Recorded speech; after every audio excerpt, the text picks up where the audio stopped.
har satak matsoni Siom tin reng wal veli Pialay an te donga ya Lut na reng nay lunin Kain si fu chin Mase masong kachul tuang lu Katin lungun liamin sir masela Nang mangay kabansan tay lute Enki may kani tun huna Min shuay klinga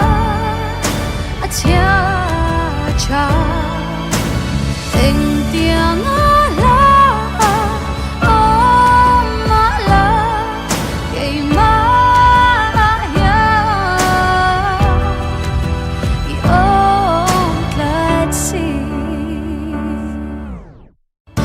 Eng kim hitan ay bakin Alo tling chin alo ni Lungay ni po malsona